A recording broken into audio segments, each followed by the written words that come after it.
Have you ever noticed how attached you are to needing things to come out in a certain way, or needing specific things to happen in order to feel good or feel okay in your relationship, like your relationship is thriving? It's fascinating because I've realized that actually those things that we label as probably being, the biggest things that we need to make sure that we pay attention to and are giving to our partners, and are making sure that we take certain actions, getting each other flowers, cooking each other dinner, etc. Those might be the things that are least needed for the well-being, but because we're so attached to needing things to look a certain way for us to feel like our relationship is okay, what we're doing is that we're putting our relationship into a mode of survival, kind of like, I'm sure that you've probably heard people talk about, like, are you in survival mode, or are you actually in a place where you can thrive right now in your life? It happens in our relationships also. And when we have the checklist, right? The checklist of like, okay, I cooked dinner for my partner this week, or I did this for my partner this week. I cleaned the house.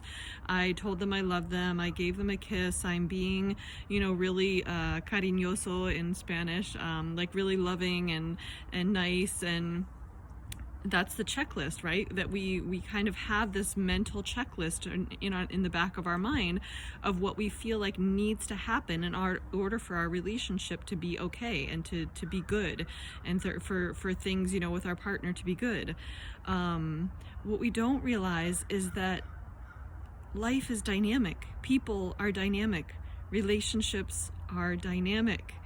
And when we keep those checklists as like our go-to of like, I need to be doing these certain things, and these certain things need to happen in our relationship, we need to have sex once a week or once a month or whatever it is, in order for things to be okay, we're completely denying the fact that each of the people in the relationship are in a dynamic place in their lives, and every single day things are different. Every single day people are different, and therefore every single day relationships are different. And so when we have this metric with which we are defining, did all these things on the checklist get checked off in order to be well, does that actually create the kind of dynamic well-being that would help you to thrive in your relationship? I mean, think about it, reflect on it. When are some of the moments in your relationship when you were like, wow, like that was amazing, that was unbelievable, like that was the time when we, one of the most intimate memories that I have of our engagements together? Usually it's because you went way far out of the box of the checklist that you think of what you need to feed the relationship to be okay. And so I've realized this in the last couple of days. So my husband and I, we moved a couple hours away from where we used to live about a month ago, and things have been really intense since then. And so, the things that we used to do on our checklist of like, to be okay, he cooked for me a lot more than he has been here, because he's been, in a really intense moment in his job, in his new job that he has.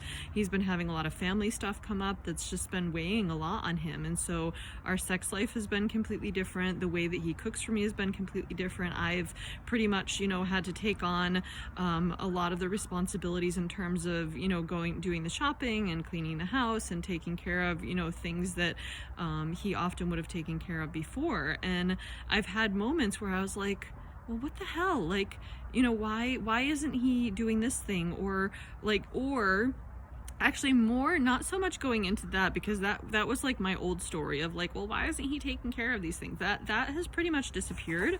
More of what has actually been coming up for me is feeling a little bit like I have to tiptoe around and make sure that I'm creating the circumstances and the energy and the situations for him to feel good, so that way he'll be okay, and our relationship will be okay. And then maybe if I do that, then he'll want to reciprocate and do some of the things that that he hasn't been doing.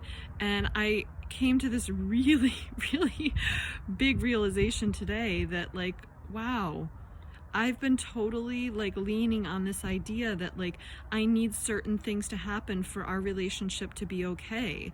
And this is like a different kind of a different version of codependence, I think, maybe if you look at it from a certain angle, because it's like, you know, I'm worried that like if certain things don't happen, that he's not going to feel okay in that moment.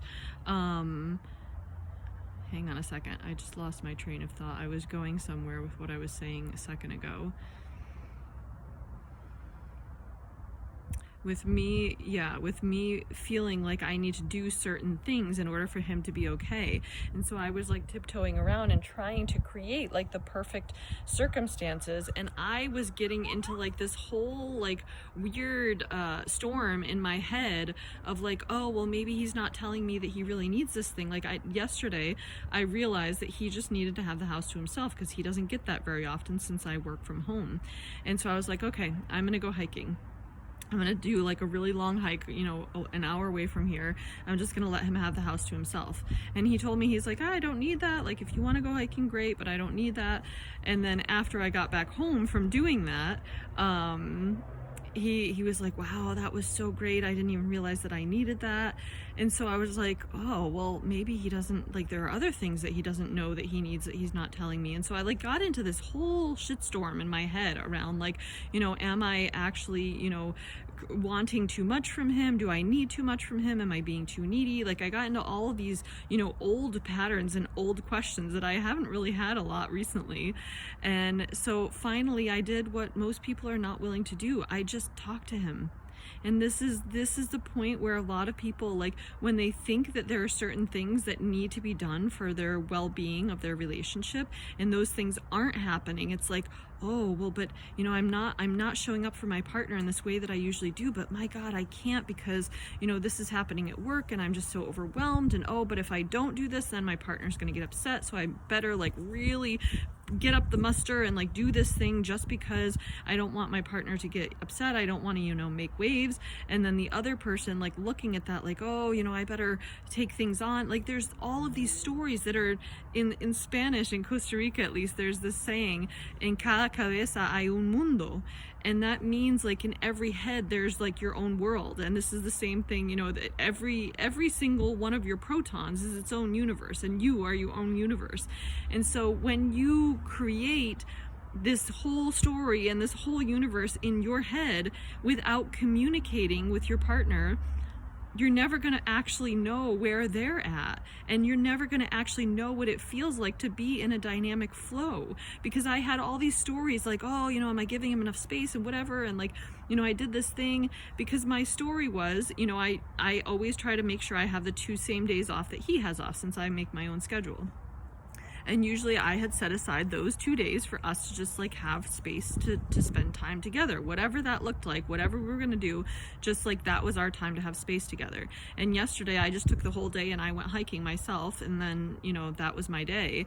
And then today he slept until like 4 o'clock in the afternoon, and I just like, I was quiet, I just, you know, did my own thing, and I was happy with the things I did, but I was like, oh, but like, are we okay? Because like, you know, we didn't spend the 2 days together that we usually spend together. And I finally talked to him about it, and it was like, oh yeah, of course. Like it was me again dropping into this old thing of feeling like we need a checklist, when I was okay with what I was doing. Like, I was happy with what I did this morning while he was sleeping. I was happy with the hike I went yesterday, but my mind was telling me like we need these certain things to be okay. And then I realized like, oh, actually we don't. We don't have to like share these exact moments every week, where we even, you know, just sharing the space without any expectations of what's going to happen in those moments. Like, if this week it's different and I just kind of really completely do my own thing and he does his own thing and we're both good with that, like, it's all good. Like, I don't need the relationship is strong enough to allow us to just be in the flow. And it's such a different dynamic of of well-being, and it's a relationship that's able to thrive in the moment because it allows for so much flexibility instead of, you know, the rigidity of I have to show up like this all the time for my partner, otherwise we're not going to be okay.